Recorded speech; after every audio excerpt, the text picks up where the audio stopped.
முதல் வணக்கம் நேயர்களுக்கு காலை வணக்கம்.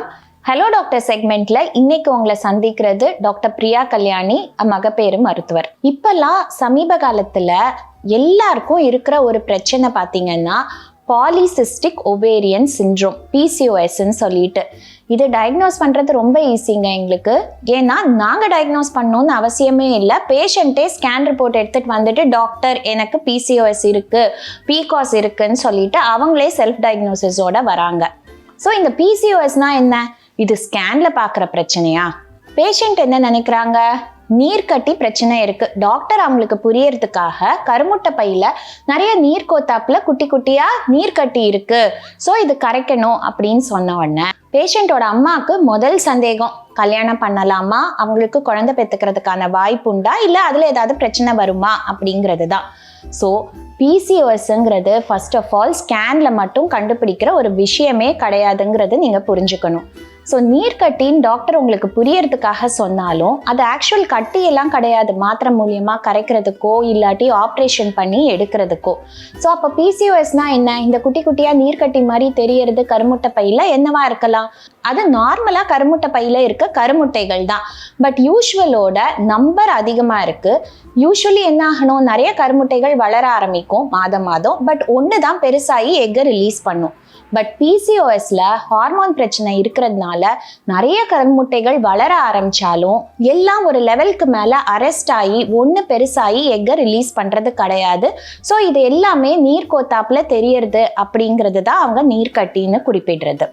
ஸோ இது ஸ்கேன்ல மட்டும் கண்டுபிடிக்கிற பிரச்சனை இல்லை. PCOSன்னு நம்ம சொல்றதுக்கு 3 ஸ்பெசிஃபிக் கிரைட்டீரியா டாக்டர் ஃபாலோ பண்ணுவாங்க. ஃபர்ஸ்ட், உங்களுக்கு இரெகுலர் பீரியட்ஸ் இருக்கா?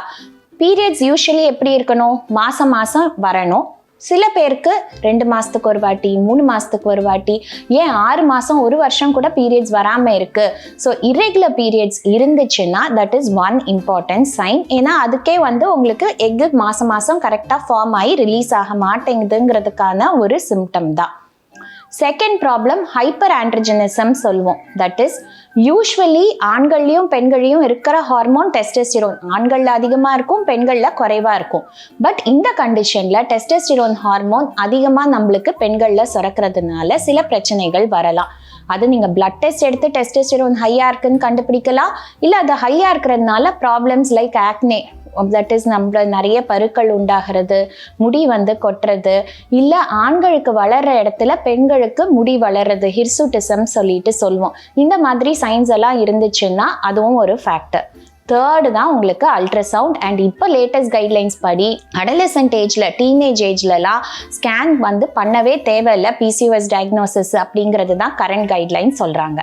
PCOS இருக்கவங்களுக்கு 70 to 80% ஆஃப் த டைம் பார்த்தீங்கன்னா ஒபிசிட்டி, உடல் பருமனும் சேர்ந்து இருக்கிறதுக்கான வாய்ப்புகள் உண்டு. So usually first treatment for PCOS என்னன்னு கேட்டிங்கன்னா, உங்களுக்கு நீர்க்கட்டி கரைக்கிறதுக்கெல்லாம் மாத்திரை தேவையில்லைங்க. உங்களுக்கு lifestyle modification or weight reduction தான் ஃபர்ஸ்ட் ட்ரீட்மெண்ட். லைஃப் ஸ்டைல் மாடிஃபிகேஷன்னா என்ன? நீங்கள் என்ன சாப்பிட்றீங்க, அதிகம் junk food, sugar, highly process, வெளியில் எப்பவும் சாப்பிட்றது, இல்லை ஆன்லைன் டெலிவரி வாங்கி சாப்பிட்றது, இதே மாதிரி இருக்கா அவங்க ஈட்டிங் ஹேபிட்ஸ்? எக்ஸசைஸ் ஏதாவது இருக்கா? இல்லை எப்போவுமே உட்காந்து பார்க்குற வேலை, ஸோ போகிறதுக்கும் வரதுக்கும் கரெக்டாக இருக்குது, டைமே இல்லைன்னு எக்ஸசைஸ் பண்ணுறது இல்லையா? ஸ்லீப் ரொம்ப ரொம்ப முக்கியம். ஏன்னா இப்பெல்லாம் எல்லாரும் வேலை முடிச்சுட்டு வீட்டுக்கு வந்தோடனே ஃபோனோ நெட்ஃப்ளிக்ஸோ பார்த்துட்டு ரொம்ப லேட்டாக தூங்குறாங்க. ஸோ அடிக்வேட் ஸ்லீப் இல்லைன்னா இதுவும் ஒரு ஃபேக்டர். அண்ட் ஸ்ட்ரெஸ் லெவல்ஸ் எல்லாருக்குமே அதிகமாக இருக்கிறது. இதெல்லாம் நம்ம கரெக்ட் பண்ணாமல் PCOSக்கு ட்ரீட்மெண்ட் கொடுக்கறதுங்கிறது சுத்த வேஸ்ட் தான். அதை தாண்டி மெடிசன்ஸ்ன்னு வரும்போது உங்களுக்கு என்ன பிரச்சனை இருக்கோ அதை தான் உங்கள் டாக்டர் ட்ரீட் பண்ண போகிறாங்க. உங்களுக்கு இரெகுலர் பீரியட்ஸ் இருந்தால் ரெகுலர் பண்ணுறதுக்கு மெடிசன் தருவாங்க. உங்களுக்கு ஆக்னி, ஹிர்சுட்டிசம் அந்த மாதிரி பிரச்சனை இருந்தால் அதை டார்கெட் பண்ணுற மெடிசன்.